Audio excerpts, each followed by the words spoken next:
Good Tuesday morning, everyone. Welcome back. You're watching the Kaiser Report. I'm here with Kaiser, freshly groomed. He's on the couch and waiting patiently to go out and get some exercise today. He looks like a skinny mini anymore after all that fur was cut off of him yesterday, but he's going to be much happier out in the heat of the day, as it is going to be approaching 90 one more time today, as it has been throughout the week and weekend. We're looking for some showers to cool it off a little later this afternoon, and I'm hoping that will take place. And, there's a bunch of nutcases running around anymore with all kinds of ideas about where this country is going, and all the nervousness and screaming on the left-hand side, trying to find a platform to finally get on before they lose it all. And they're in the process of losing it all, in my estimation, because they have done and tried everything, including shooting at this man to stop him because of the hatred on the left-hand side and some on the right. There's no pure innocence on the right side of the aisle, so don't ever mistake what I say that is just one-sided. We have politicians that run their own game anymore. They could care less about what they told you they would do for you when they were running for election, and let's see where that goes. It never ends up being what they say they will do. They go along with the party line, whether it's the left or right party, it doesn't matter. They have a party line, they have talking points, and they have, in one case, an edict to destroy one person and everything they stand for.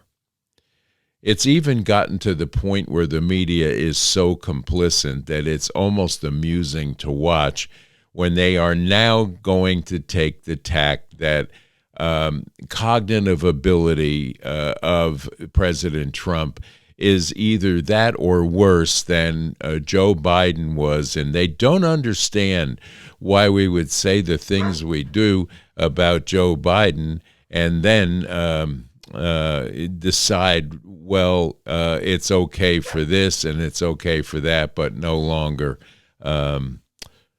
valid when it comes to Donald Trump or anything he has to say. So let's just take a look here.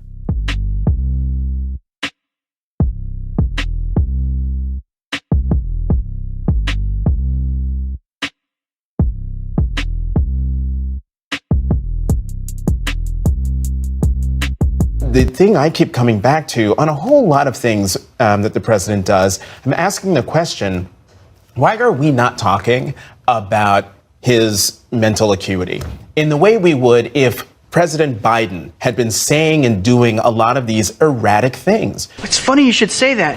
I think people should look and say, does he still have the same passion for what he's doing? And if they think I do and I can do it, then that's fine. If they don't, then they should vote against me. I can't even say the age I'm going to be.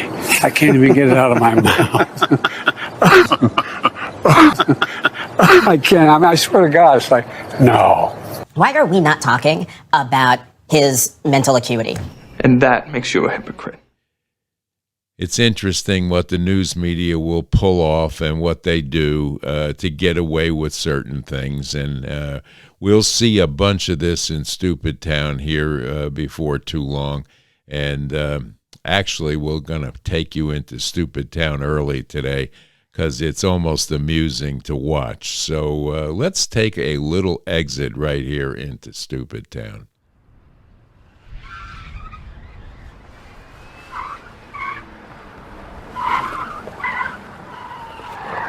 These people are crazy.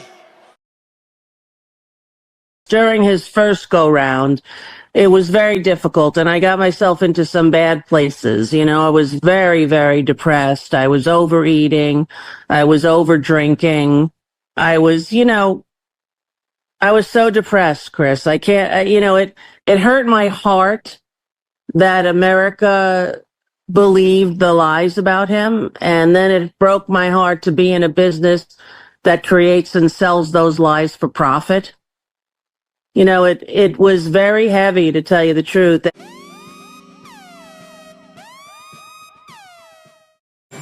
He's just saying Gavin Newsom wants to keep men in women's sports. Nobody understands it. Very few. I say it's a 3% issue. You know, they say it's 80-20. It's not 80-20. I think it's 97-3. So Rosie O'Donnell, she went on Chris Cuomo so recently. She blames you for the fact that she's overweight, depressed, and drunk. What do you say to that? Do you think TDS is going to ever be a DSM-5 diagnosis? I don't know about Rosie.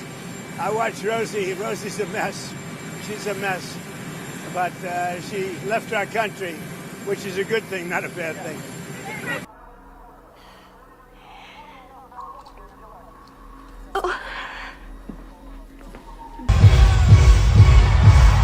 No. When you have scenes like you did out in L.A. today, where you have the mayor, Karen Bass, interfering with official federal officer proceedings, trying to enforce the laws that are put on the books by members of duly elected members of Congress, are you all hesitant to just go out and arrest her, or has all of this behavior not reached that threshold yet? We're certainly keeping everything on the table, Charlie. Your reaction to that, Mayor? Well, they're going to arrest me for doing my job. I mean, as mayor, my number one responsibility is to keep Angelenos safe. Stop. What did you just say? I mean, as mayor, my number one responsibility is to keep Angelenos safe. You must be joking. Catastrophe in California. A Los Angeles disaster movie roars to life. Whoa! You know what you're gonna do now? How do I get to my house? Tonight, homes in ashes. Oh, God, it's gone. I hadn't cried until I got here. Lives in chaos. How is there no water in the hydrants, Governor? Is it going to be different next time? It has to be.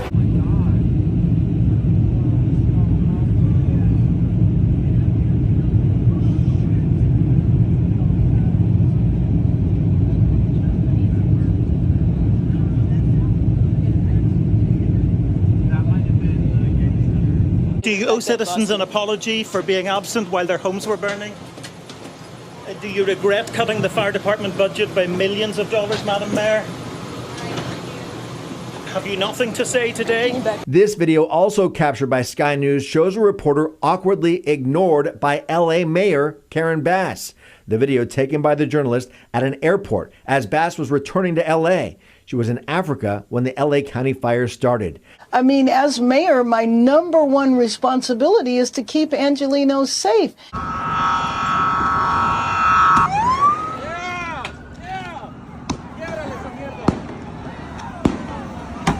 Large group of people, it could turn very volatile if you move law enforcement in there in the wrong way and turn what is just a bunch of people having fun watching cars burn into a massive confrontation.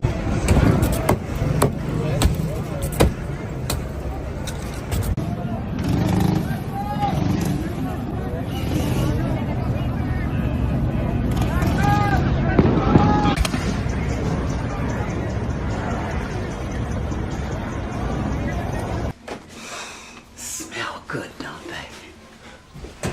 Yeah. Keep Angelenos safe. It's the big LA cleanup. Teams of workers are power washing away acres of graffiti left by protesters. Anti-ICE slogans have been spray painted everywhere, on walls, windows, doors, and sidewalks. Even trees have been targeted. Oh, nymphs. They can't keep their hands off me. Hell yes. they're going to arrest me for doing my job.